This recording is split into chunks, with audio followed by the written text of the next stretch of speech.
ઉપાદાન નિમિત્ત. શાસ્ત્રકાર ભગવંતોએ સિદ્ધાંતની પ્રરૂપણા કરી છે. સિદ્ધાંત એટલે પરિપૂર્ણ જ્ઞાનમાં પરિપૂર્ણ રીતે સિદ્ધ થયેલું જે ત્રિકાળી અબાધિત તત્વ છે, જે અફર તત્વ છે, જે અવિનાશી તત્વ છે, તેનું નામ સિદ્ધાંત છે. વિપાક સૂત્રની વાત ચાલે છે. મૃગા રાણી ગર્ભવતી છે. રાણીના વિચારો વિકૃત થઈ ગયા છે. શુભના બદલે અશુભ વિચારોનો વંટોળ ચાલે છે. રાણી માને છે કે ભારે કર્મી જીવ ગર્ભમાં આવ્યો છે, માટે મારા વિચારો બગડ્યા છે. તો શું આ વાત શક્ય છે, સત્ય છે? પડમમ નાણમ તવો દયા. 10 વૈકાલિક સૂત્ર, અધ્યયન 4, ગાથા 10. જીવનના ક્ષેત્રમાં પ્રવેશ કરવો છે. પ્રવેશ કર્યા પછી પ્રગતિ કરવી છે તો પ્રથમ જ્ઞાન કરવું જરૂરી છે. આજે જ્ઞાન પંચમી કહો કે લાભ પાંચમ કહો, મૂળમાં જ્ઞાન હશે તો ભાન થશે. જ્ઞાન વગર ભાન નહીં. વિચાર કરો, એક બાજુ મૃગાવતી રાણી છે તો બીજી બાજુ ત્રિશલા માતા છે. બંનેના ગર્ભમાં એક એક જીવ આવેલ છે. જો ગર્ભના કારણે વિચાર બગડતા હોય તો બંનેના બગડવા જોઈએ અથવા બંનેના સુધરવા જોઈએ. પરંતુ મૃગાદેવીના વિચારો અશુભ છે, ત્રિશલા માતાના વિચારો શુભ છે. એકને ધોળા વિચારો આવે છે, બીજાને કાળા વિચારો આવે છે. શ્રોતાવર્ગને પૂછવામાં આવે છે કે આનું કારણ શું? શ્રોતાવર્ગ કહે છે ગર્ભના કારણે. સંત કહે છે તમે જે કહો છો તે માત્ર નિમિત્તનું જ્ઞાન છે. ઉપાદાનના જ્ઞાનના અભાવમાં માત્ર નિમિત્તનું જ્ઞાન એ જ્ઞાન નહીં પરંતુ અજ્ઞાન છે. વિદ્યાર્થી એસએસસીની પરીક્ષા આપવા માટે જતા રસ્તામાં બિલાડી આડી ઉતરે છે, સવડી તથા અવળી ઉતરે છે. હવે શું? જો પરના કારણે પતન થતું માનવામાં આવે તો સોમેલના કારણે ગજસુ કુમારનું પતન થવું જોઈએ. જૈન દર્શન ઉપાદાન સહિત નિમિત્તને સ્વીકારે છે. એકલા નિમિત્તને નહીં, એકલા ઉપાદાનને પણ નહીં. જો માત્ર પર નિમિત્તના કારણે અધ્યવસાય બગડતા હોય તો નિમિત્ત તો કાયમ રહેવાના છે. નિમિત્ત ક્યારે પણ કહેતા નથી કે મારા કારણે અધ્યવસાય બગાડો. ગર્ભના જીવે ભાવિ માતાને ક્યારેય પણ પોતાના પરિણામ સુધારવાનું કે બગાડવાનું કોઈને કહ્યું નથી. પરંતુ મૃગા દેવી યા ત્રિશલા દેવી પોતાની યોગ્યતા મુજબ પોતાના કારણે પોતાના પરિણામ બગાડે છે યા સુધારે છે. તેમાં ગર્ભનો જીવ માત્ર નિમિત્તરૂપ હાજર હોય છે. આ કાળની ભાવિમાં માતા બનનારી બહેનો પોતાના ગર્ભને ગાળી નાખવા કે પાડી નાખવા જ્યાં ત્યાં ડોક્ટરોને ત્યાં દોડી જાય છે. તેમાં પ્રાય પોતાની સીમા વગરની વાસના અને વિકાર જ કારણ સમજવું જરૂરી છે. આવનાર જીવ તો માત્ર નિમિત્ત માત્ર છે. જો આવનાર જીવના કારણે બધું જ બનતું હોય તો દરેક ભાવિમાં બનનાર માતાઓને પૂતળો ખાવાના ભાવ થવા જોઈએ. પરંતુ કોઈને થાય છે ને કોઈને થતા નથી. એ જ બતાવે છે કે પોતાના ઉપાદાન પ્રમાણે પરિણમન થાય છે. દ્રષ્ટાંત: ખેડૂતને વાડી છે. આ વાડીમાં લીંબુ, આંબા, ચીકુ, સીતાફળ, શેરડી પણ છે. સાથે સાથે લીમડો, વડ આદિ વૃક્ષો પણ છે. બધા માટે વરસાદનું પાણી તો એકનું એક જ હોય છે, છતાં દરેક છોડવા, દરેક વૃક્ષો પોતપોતાના સ્વભાવ મુજબ ખારો, ખાટો કે મીઠો રસ ઉત્પન્ન કરે છે યા પરિણમાવે છે. બીજું દ્રષ્ટાંત લો. શિક્ષક એક છે, વિદ્યાર્થી ક્લાસમાં અનેક છે. જે વિદ્યાર્થી પરીક્ષામાં પાસ થાય છે તે શું શિક્ષકથી થાય છે? શિક્ષક વગર થાય છે? ના. જો શિક્ષકથી પાસ થતા હોય તો દરેક વિદ્યાર્થી પાસ થઈ જવા જોઈએ, અને જો શિક્ષક વગર પાસ થતા હોય તો સમાજમાં નિશાળની કોઈ જરૂર ન રહે. પરંતુ એવું કંઈ છે નહીં. જે વિદ્યાર્થીઓનું જેવું જેવું ઉપાદાન હોય છે, જેવી જેવી યોગ્યતા હોય છે, તેવું તેવું શિક્ષક આદિ નિમિત્તે પરિણામ આવતું હોય છે. પોતે ઢબુનો ઢ છે, પોતે અભ્યાસ કર્યો જ નથી, પછી નાપાસ થાય તો અપયશ બિલાડીને શું આપવાનો છે? કે પોતાના નબળા પુરુષાર્થને જબરો બનાવવા માટે પોતાના તરફ જોવું છે, શું કરવું છે? જ્યાં સુધી આ જીવ પ્રત્યેક પરિસ્થિતિમાં પોતાના જીવનનું યથાર્થ દર્શન કરતો થાય નહીં, ત્યાં સુધી પ્રગતિ શક્ય નથી. નિશ્ચયની દ્રષ્ટિએ પ્રત્યેક જીવ સ્વાધીન છે, પરાધીન નથી.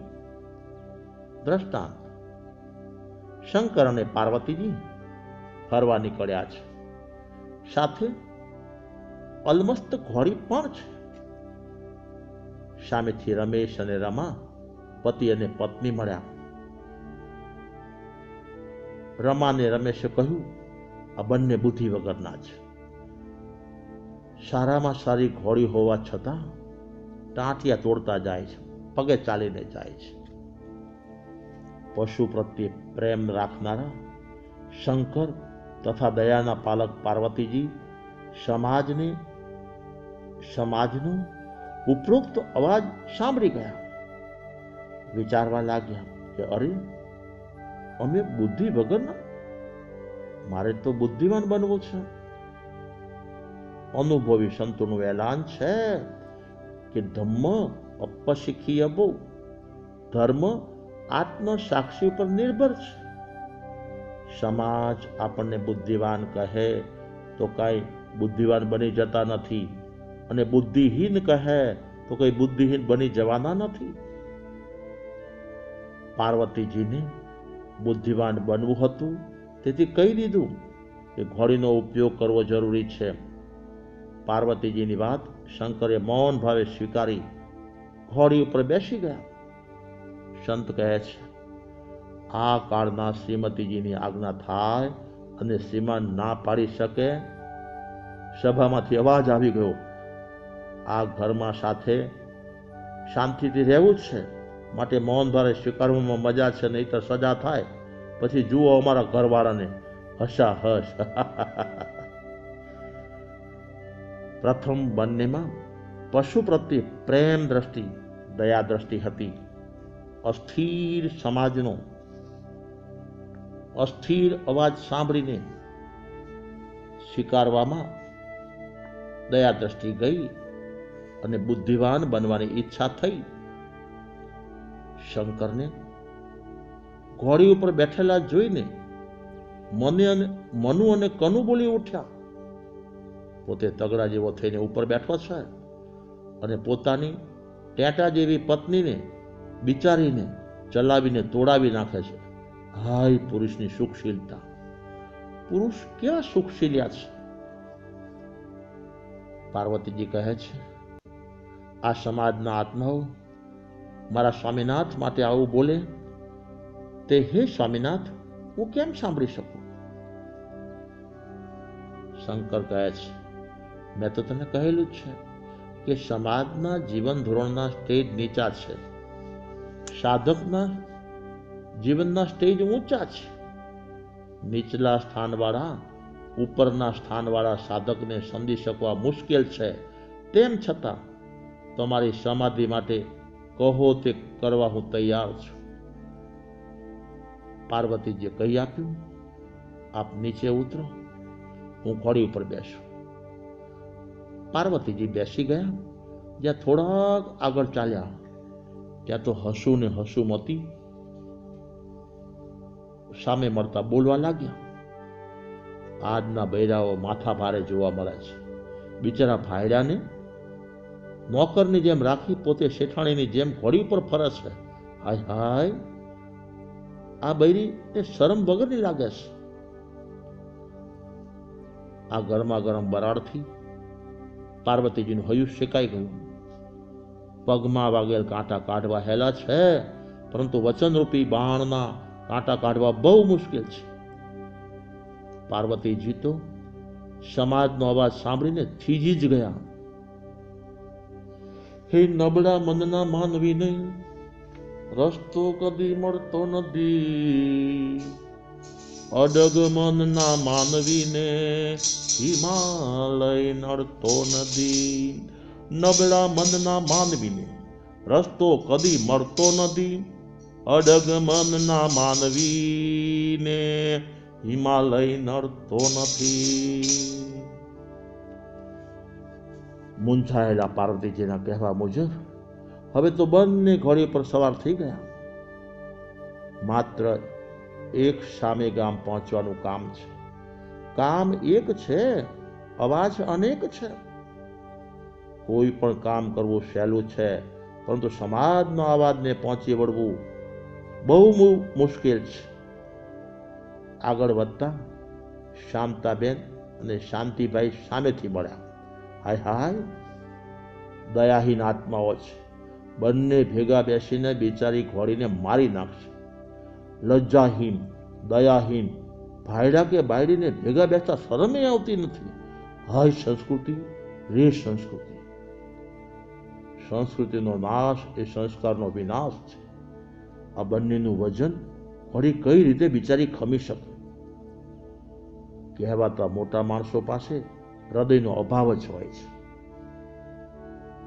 સમાજનો આ ફરતો ફરતો અવાજ સાંભળીને પાર્વતીજી તો ચક્કરમાં પડી ગયા.